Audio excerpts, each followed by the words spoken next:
ఆంధ్రప్రదేశ్ ఉప ముఖ్యమంత్రి పవన్ కళ్యాణ్ గారు ఆంధ్రప్రదేశ్ ఉప ముఖ్యమంత్రి పవన్ కళ్యాణ్ గారికి ఈ ప్లేట్కి ఏంటి సంబంధం అంటే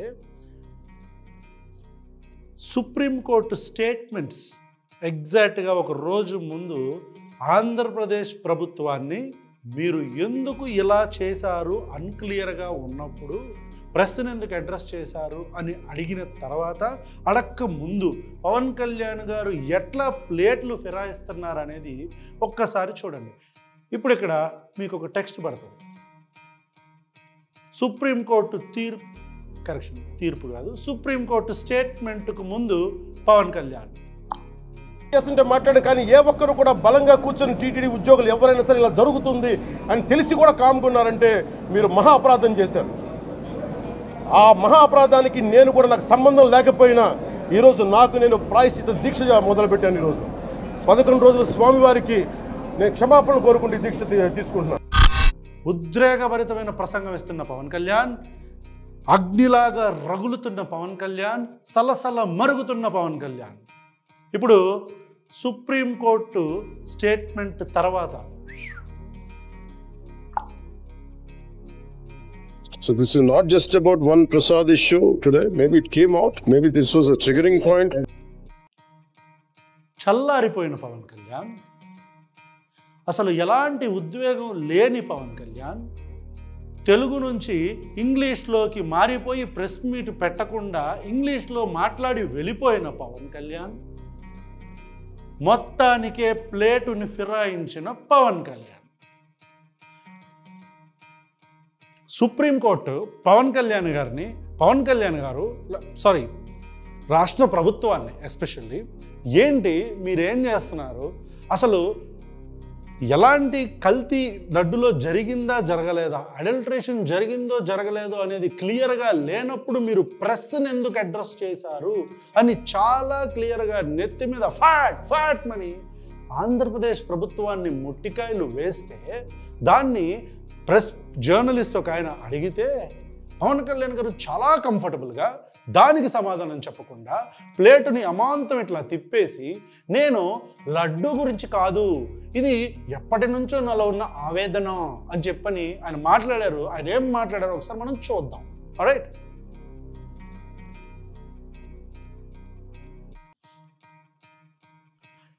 పేష్ కరియే.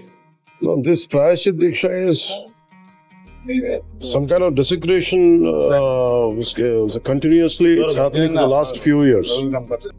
This Prayashit Diksha is a desecration, some kinds of desecration that's happening, from the last few years. Mr. Pawan Kalyan, you should understand that this is not only from the last 5 years.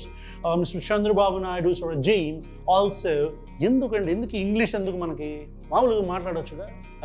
Manchu Lakshmi ఏమైనా పూనిందా చెప్పండి, ఆరంతా రోలై కిందపడి డొల్లుతుంది.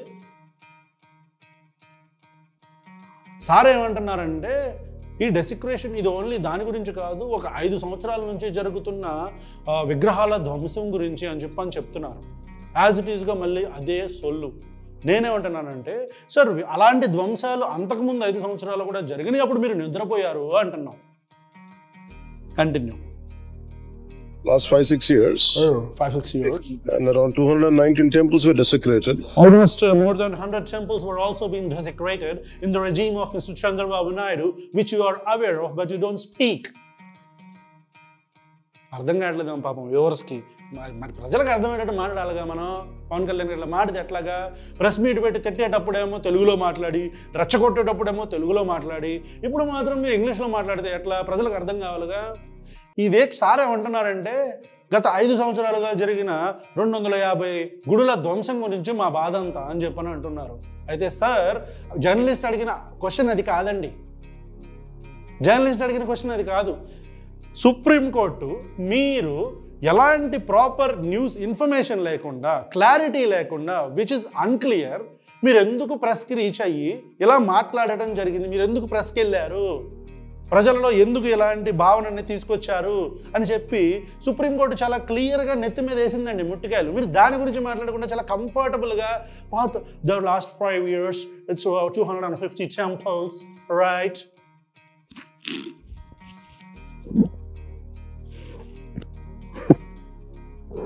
And in Ramatirtha, Lord Rama statue was head was chopped off. Chopped off again. Same, అదే Rama Tirtha chopped off. రామతీర్థంలో జరిగిన తలకాయన విగ్రహం తలకాయన ఏదైతే తీసేశారో దాని గురించి మాట్లాడుతున్నారు sir. దాని గురించి మనం ఆల్రెడీ చాలా కంటెంట్ ఇచ్చాం. This is not just about one prasad issue today. Maybe అమ్మడి జీవితం.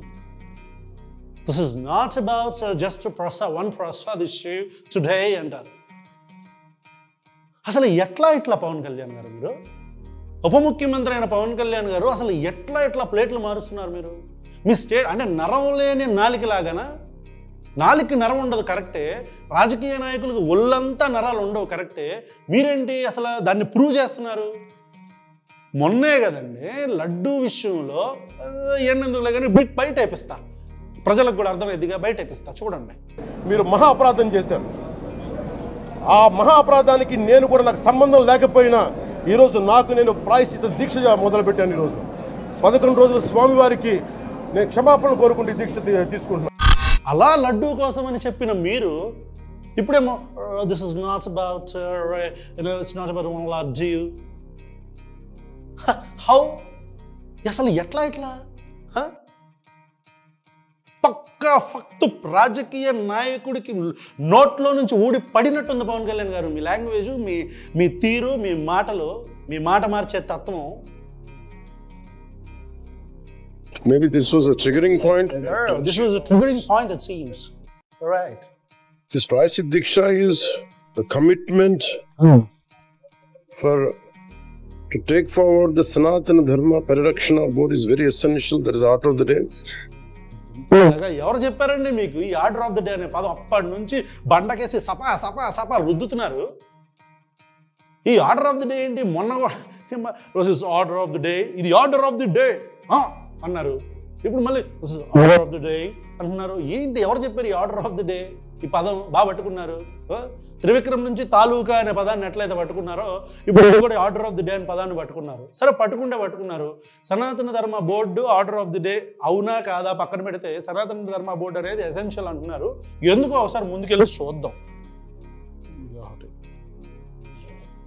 This kind of occurrences, any kind of desecration to temples and such kind of occurrences should be stopped and should be addressed differently. This kind of occurrences, desecrations should be stopped and should be addressed at a different level. All right. అంటే ఇలాంటి తెలుగులో please bear with me. మరి sir ఏమో ఇంగ్లీష్లో మాట్లాడతారు, మరి ఢిల్లీ రాజకీయ నాయకుడు కదా, అక్కడ ఇంగ్లీష్లో మాట్లాడినప్పుడు మరి మనం తెలుగులో చెప్పాలిగా, తప్పదు. ఇట్లా డెసిక్రేషన్ జరిగినప్పుడు అంటే గుళ్ళని కోలగొట్టినప్పుడు ఎలాంటి దానికి ఒక ఏదైనా ఒక రెస్పాన్సిబుల్గా ఒక బోర్డు ఉండాలి. దాన్ని తీసుకొని ఒక టీమ్ ఆఫ్ బోర్డు దీన్ని అటెండ్ చేయాలి, అడ్రస్ చేయాలి, దానికి ఒక బోర్డు కావాలని చెప్పని సార్ ఉద్దేశం. మీరు పని చేయండి పవన్ కళ్యాణ్ గారు, మీరు మీ ఉప ముఖ్యమంత్రి పదవికి రాజీనామా చేసి మీరు ఏదైతే బోర్డు అనుకుంటున్నారో ఆ బోర్డుకి అధ్యక్షుడిగా ఉండండి. మొత్తం గుళ్ళన్నీ చక్కగా స్వాములవారిలాగా తిరగండి, పూజలు చేయండి, హిందువుల మనోభావాలు కాపాడండి, ఇలా చేయండి. అంతేగాని మీరు రాజకీయ నాయకుడిలాగా వచ్చి ఓట్లు అడిగేటప్పుడేమో నాకు అన్ని మతాల ఓట్లు కావాలని చెప్పని మాట్లాడేటప్పుడేమో ఒక మతాన్ని గురించి మాట్లాడుతూ ఇంకా అసలు రాష్ట్రంలో దేశంలో ఎలాంటి ఇష్యూస్ లేవన్నట్టు అక్కడ బెంగాల్లో జరిగిన రేపుల దగ్గర నుంచి చూడండి, నేనంతా ఎమోషన్ అయిపోతున్నాను, నాకు వెళ్ళద్దాలు నేనే కొట్టేసుకుంటున్నా.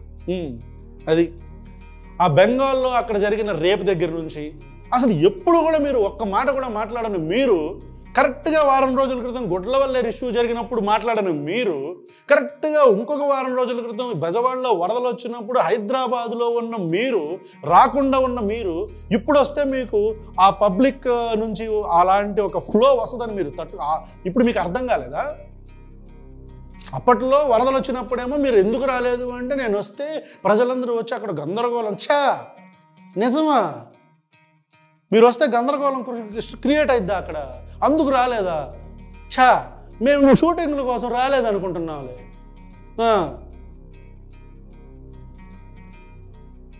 కాబట్టి మీరు ఆ బోర్డుని మీరు ఆ బోర్డు ఏర్పాటు చేసుకొని మీ ఇష్టమైన బోర్డుని మీరు ఏర్పాటు చేసుకొని దానికి మీరు అధ్యక్షుడిగా ఉండండి. గుళ్ళన్నీ తిరగండి, మంచిగా ఇంకా గుళ్ళు పెంపొందించండి, ఉన్నటిని డెవలప్ చేయండి, హిందువుల మనోభావాలు కాపాడండి. ఎవరు ఆపుతున్నారు? మీకు దానికి ఉప ముఖ్యమంత్రి పదవి ఎందుకు పవన్ కళ్యాణ్ గారు?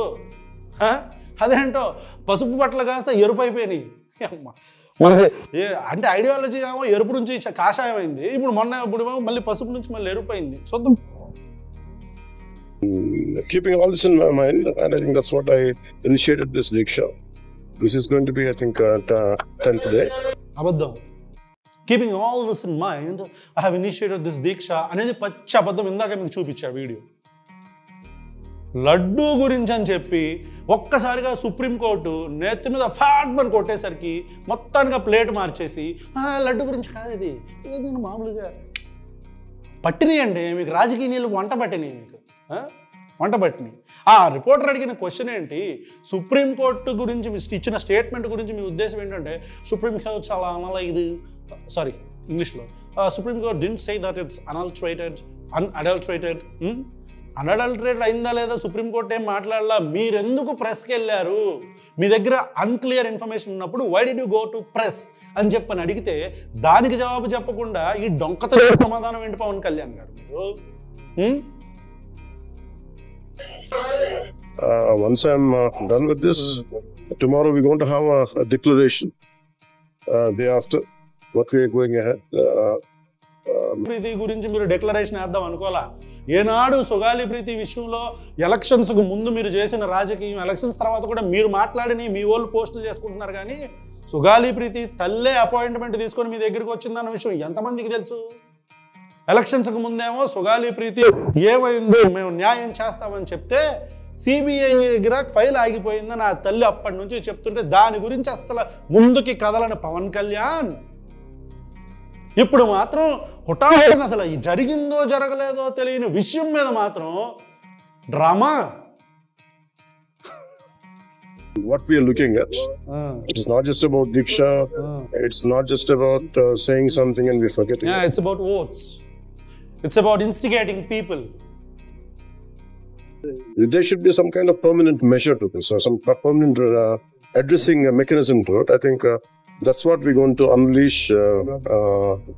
That's what the roadmap which we would like to set on day after tomorrow. Sorry. Road map అంట అది వచ్చిందిలేండి, బీజేపీ నుంచి మీకు వచ్చింది రోడ్ మ్యాప్. ఈ అన్లీష్ అంటున్నారు చూసారా, అంత పెద్ద పెద్ద పదాలు వద్దండి, అంత పెద్ద పెద్ద పదాలు వద్దు.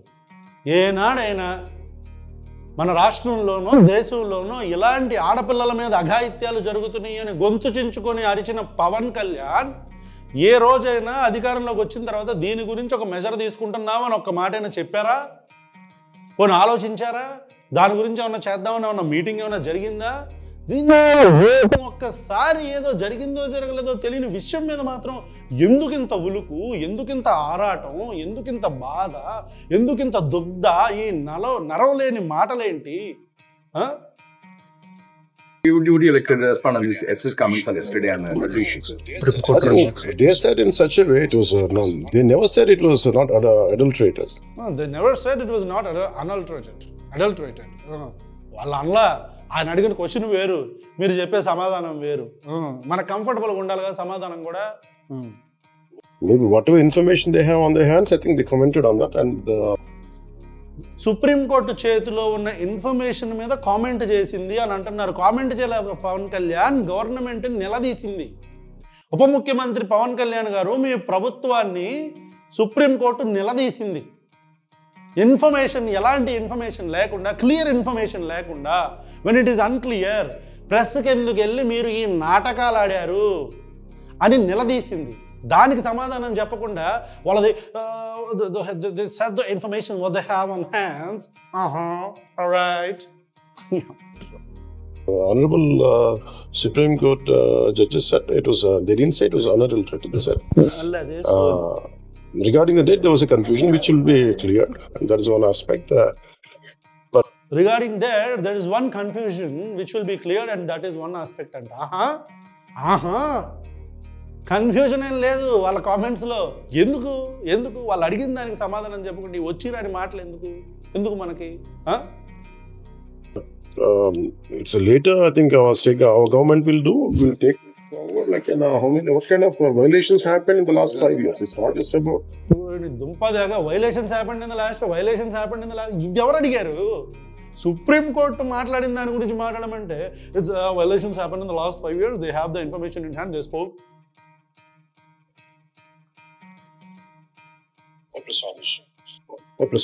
జంప్ అసలు ఆన్సర్ లేదు, పాడు లేదు, ఏమి లేదు, జంప్. ఆ ప్రెస్ మీట్ అయిపో అసలు టక 2-2.5 నిమిషాలు మాట్లాడారు. అస్సాం సరిగ్గా జర్నలిస్టులు అడిగిన ప్రశ్నలకు సమాధానం చెప్పలేకపోతున్నారు. మీ దుందుడుకు స్వభావం వల్ల, మీ ఉద్రేకభరితమైన ప్రసంగాల వల్ల, మీరు రెచ్చగొట్టే చేసిన వ్యాఖ్యల వల్ల.